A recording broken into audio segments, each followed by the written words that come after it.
Assalamualaikum warahmatullahi wabarakatuh.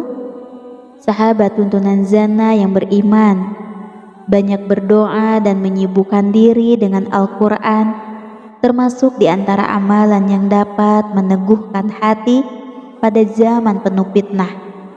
Nabi Muhammad SAW telah mengabarkan tentang masa di mana fitnah dan keburukan akan menimpa umat manusia di akhir zaman.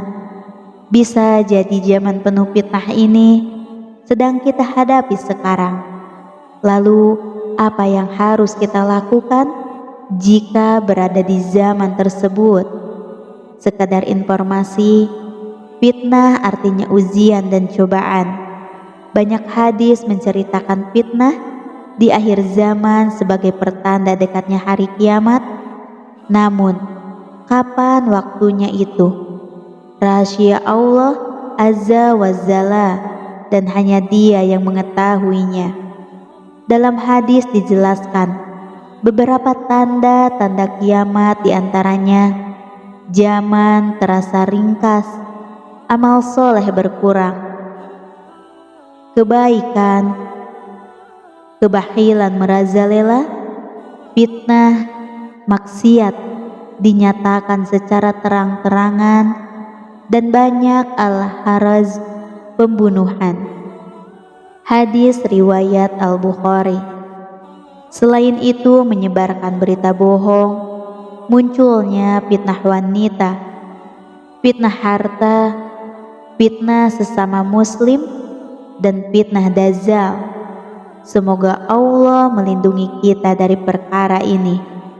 Dalam satu riwayat, Rasulullah SAW pernah berpesan ketika fitnah bertebaran.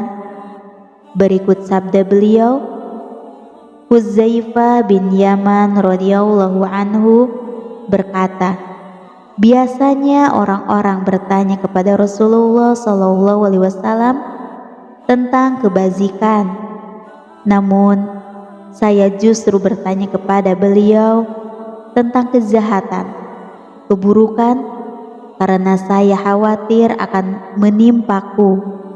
Lalu saya bertanya, wahai Rasulullah, kami dahulu berada dalam kezahilan dan kejahatan, karena itu Allah Subhanahu wa Ta'ala menurunkan kebaikan agama ini kepada kami. Mungkinkah sesudah ini timbul lagi kejahatan? Beliau menjawab, ya. Saya bertanya lagi, apakah setelah itu ada lagi kebaikan? Beliau menjawab, ya, akan tetapi ada cacatnya. Saya bertanya, apa cacatnya? Beliau bersabda, akan muncul kaum yang mengamalkan sunnah selain dari sunnahku, dan memimpin tanpa hidayahku. Kamu tahu mereka, tapi kamu ingkari. Saya bertanya lagi, apakah setelah itu akan ada kejahatan lagi? Jawab beliau, ya, yaitu orang-orang yang menyeru menuju neraka Jahanam. Barang siapa memenuhi seruannya, maka ia akan dilemparkan ke dalam neraka itu. Maka saya bertanya lagi, wahai Rasulullah, tunjukkanlah kepada kami ciri-ciri mereka. Beliau menjawab, baik, kulit mereka seperti kulit kita dan berbicara dengan bahasa kita.